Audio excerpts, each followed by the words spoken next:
प्रिय विद्यार्थियों, नमस्कार।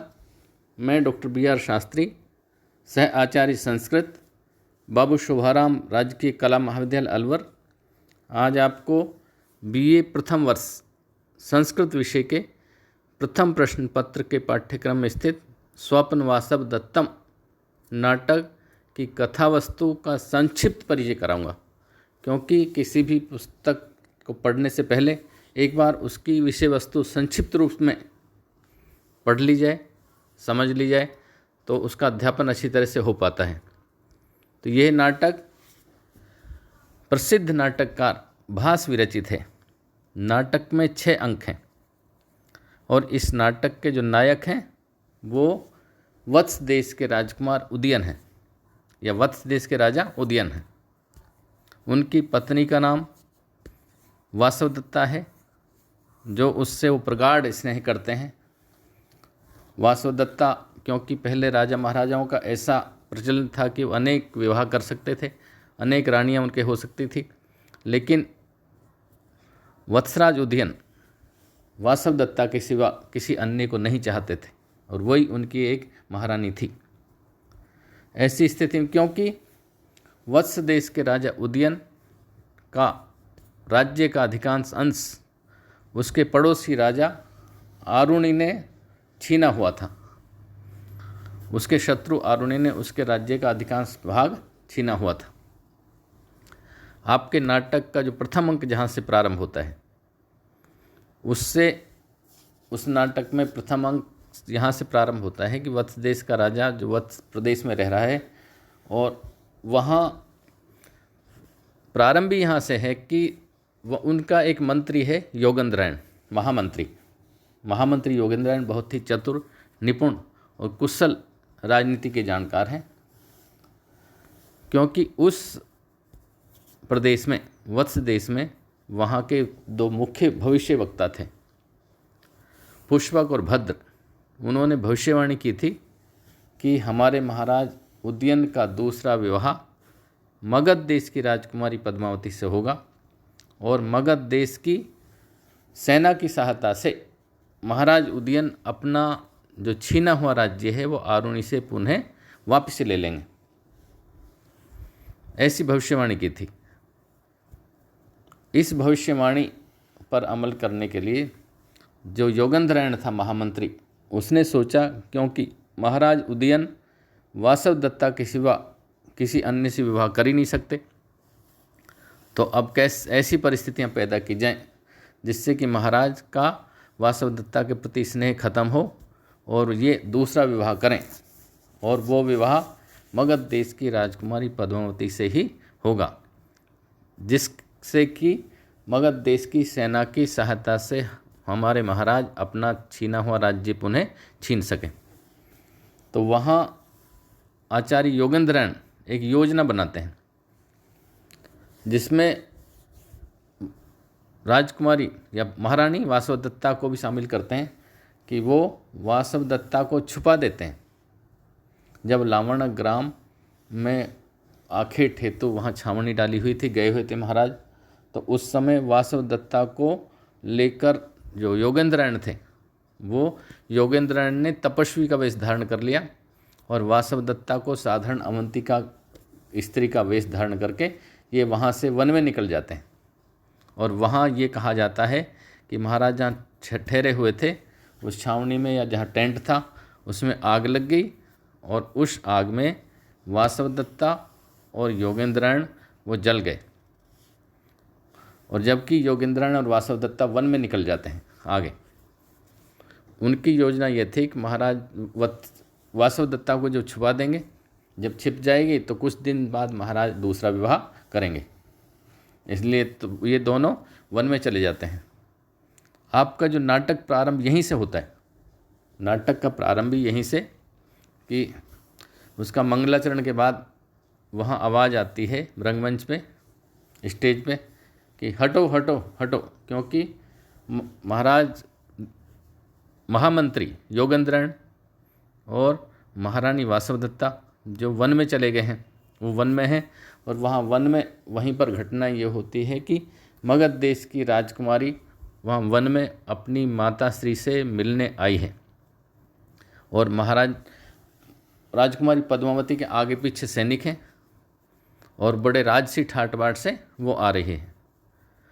उसके पद्मावती के जो सैनिक हैं वो वन में से लोगों को हटा रहे हैं और वो आगे कह रहे हैं कि अरे हटो हटो हटो। ऐसा जब ये हटो हटो की आवाज़ आती है तब वासवदत्ता को ये बात बहुत अखरती है, क्योंकि ये महारानी थी।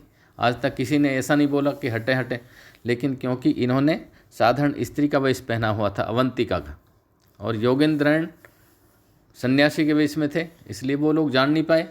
और जो सैनिक थे पद्मावती के वो हटो हटो की आवाज़ वहाँ कर रहे थे। तो आपका जो ये नाटक है स्वप्न वासवदत्तम, इसका प्रारंभ यहीं से कि हटो हटो, ये यहाँ से प्रारंभ है। जो ये वासवदत्ता कहती कौन है जो हटा रहा है। अब ये यदि आप नाटक को सीधा ही पढ़ेंगे तो आपकी समझ नहीं आ पाएगा, इसलिए नाटक की कथा वस्तु से पहले क्या कथा थी उसको समझना भी बहुत आवश्यक है। तो नाटक प्रारंभ होने से पहले जो कथा थी वो इसमें दी नहीं हुई। इसमें यह है कि जब राजकुमार उदयन पहले इसके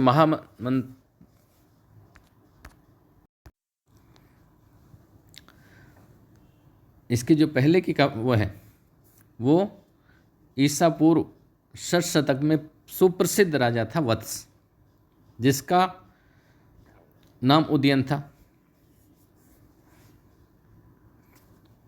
तो वत्स प्रदेश का राजा, एक राज्य था वत्स प्रदेश और उसका राजा था उदयन। उस समय कौशाम्बी जो यमुना तट पर इलाहाबाद के पास थी, इसकी राजधानी थी। उधर एक राज्य था मगध, जिसकी राजधानी थी राजगृह। वहाँ का राजा था अजातशत्रु, मगध का राजा। अजातशत्रु का पुत्र दर्शक। नर्मदा के उत्तर में अवंती राज्य स्थित था, जिसको राजधानी उज्जैनी थी, अवंती की राजधानी, और ये शिप्रा के तट पर स्थित है। अवंती का जो राजा था उसका नाम था प्रद्योत, जो अपनी विशाल सेना के कारण महासेन के नाम से प्रसिद्ध था। राजा प्रद्योत, उसको महासेन भी कहते थे। अब वत्स का राजा जो उदयन, वो बड़ा सुंदर युवा सुशील कला प्रेमी था। राजा उदयन वत्स प्रदेश का राजा, वे अपनी दिव्य घोषवती वीणा से हाथियों को वश में करने में सिद्धहस्त था।